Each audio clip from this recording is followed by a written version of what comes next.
بسم اللہ الرحمن الرحیم۔ السلام علیکم دوستو، امید کرتا ہوں آپ سب خیریت سے ہوں گے۔ روح زمین پر ایک صحابی ایسے بھی گزرے ہیں جنہوں نے دجال سے بات بھی کی ہے اور ملاقات بھی کی ہے۔ ان صحابی نے ملاقات میں کیا بات کی، کیا دیکھا، کیا سنا، اور قرآن اور حدیث کی روشنی میں دجال کی نشانیاں کیا ہوگی، اس پر بھی بات کریں گے۔ AMZ information.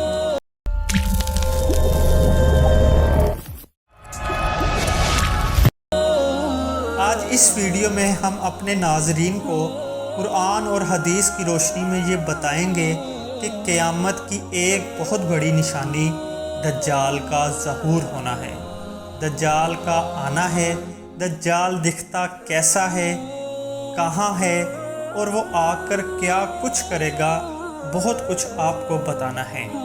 یاد رہے کہ قیامت کی بڑی علامت میں سے دوسری بڑی علامت دجال کا نکلنا ہے۔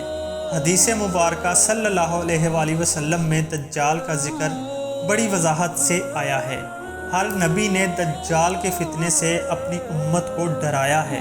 حضور اکرم صلی اللہ علیہ وآلہ وسلم نے اس کی نشانیاں، اس کا حلیہ، اس کے آنے سے پہلے اور اس کے بعد کے جو حالات ہوں گے اس کو بھی بیان فرمایا ہے۔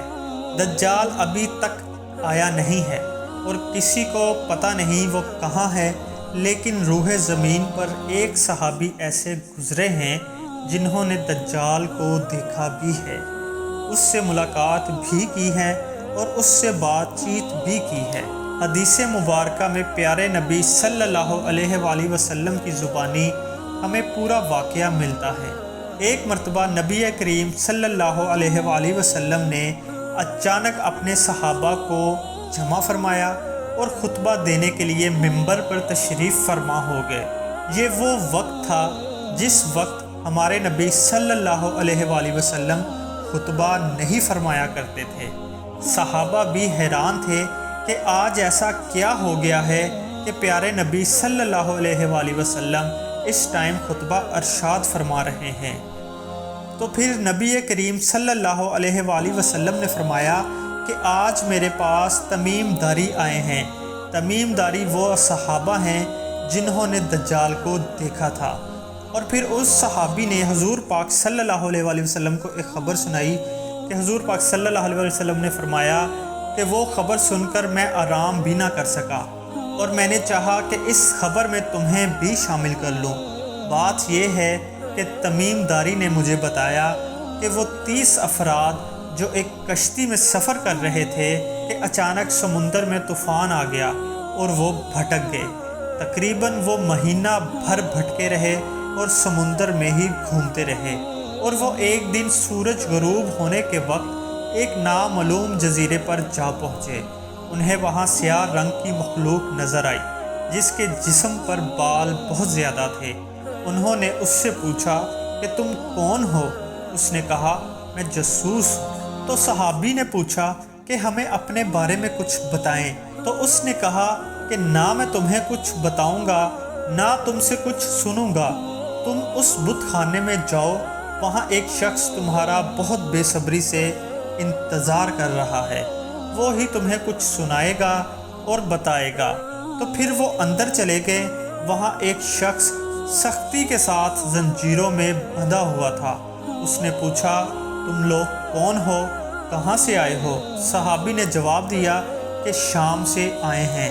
اس نے پوچھا کہ عرب کا کیا حال ہے، اور ایک شخص وہاں پیدا ہونا تھا، اس کا کیا حال ہے؟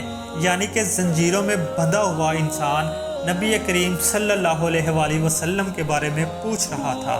صحابی نے فرمایا کہ وہ اچھے حال میں ہیں، اور ابتدا میں ان کی مخالفت ہوئی مگر اب وہ تمام عرب پر غالب ہو گئے ہیں، اور سارا عرب ایک دین اور ایک خدا کو ماننے والا ہو گیا ہے۔ اس نے کہا اچھا زغر کے چشمے کا کیا حال ہے؟ انہوں نے جواب دیا کہ وہ بھی اچھی حالت میں ہیں، لوگ اس سے پانی پیتے ہیں، اس سے کھیتی باڑی بھی کرتے ہیں۔ پھر اس نے پوچھا کہ عمان اور بسان کی کھجوروں کا کیا حال ہے؟ انہوں نے فرمایا کہ ہر سال اس میں پھل آتے ہیں۔ یہ سن کر اس شخص نے 3 چیخیں ماری اور بولا کہ میں دجال ہوں، کہتا ان قریب میں آزاد ہو جاؤں گا اور زمین کا چپا چپا گھوموں گا اور اس کا کوئی بھی حصہ نہیں چھوڑوں گا طیبہ کے علاوہ، کیونکہ مجھ میں وہاں جانے کی طاقت نہیں ہوگی۔ نبی کریم صلی اللہ علیہ وآلہ وسلم نے فرمایا کہ مجھے بہت خوشی ہوئی، جو طیبہ یعنی کہ یہی شہر ہے۔ نبی کریم صلی اللہ علیہ وآلہ وسلم نے فرمایا کہ مجھے اس ذات کی قسم جس کے قبضہ میں میری جان ہے، مدینہ پاک کی ہر گلی کوچہ سڑک ہر مقام پر فرشتہ ننگی تلوار لیے پہرا دیتا ہوگا اور قیامت تک یہ پہرا دے گا۔ بعض روایت کی روشنی میں یہ بات بھی کہی جاتی ہے کہ دجال کو حضرت سلیمان رضی اللہ تعالیٰ عنہ نے قید کیا تھا، اور حدیث پاک کے مطابق اس کا نزول مشرق کی طرف سے ہوگا۔ دجال کا فتنہ تاریخ انسانی کی ابتدا سے لے کر انتہا تک تمام فتنوں سے بڑا اور خطرناک فتنہ ہے، جس کی بڑائی اور شدت کا اندازہ اس بات سے بھی لگایا جا سکتا ہے کہ ہر نبی نے اپنی اپنی امت کو دجال کے فتنے سے ڈرایا۔ نبی کریم صلی اللہ علیہ وآلہ وسلم نے فرمایا، مکہ مکرمہ اور مدینہ منورہ کے علاوہ کوئی شہر ایسا نہیں ہے جسے عنقریب دجال رونتا ہوا نہ گزرے۔ ان دونوں شہروں کے ہر رستے پر ملائکہ صف باندھے پہرا دے رہے ہوں گے۔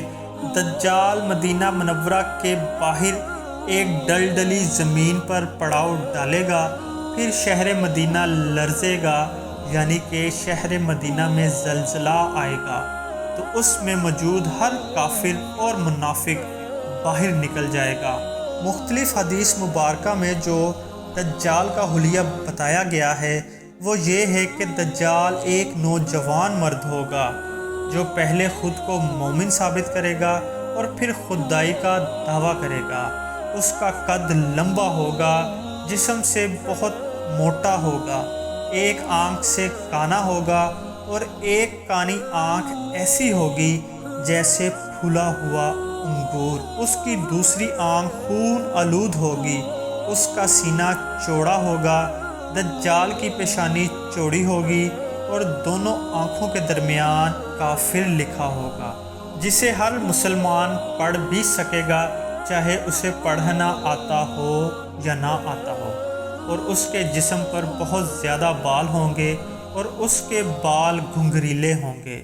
اس کے دونوں کانوں کے درمیان 40 ہاتھوں کا فاصلہ ہوگا اور اس کے دونوں پاؤں کا اگلا حصہ ایک دوسرے سے قریب اور ٹخنوں کی طرف سے فاصلہ ہوگا، جس کی وجہ سے یہ بہت عجیب و غریب دکھے گا۔ اس کی سواری بہت زیادہ بالوں والا گدھا ہوگا۔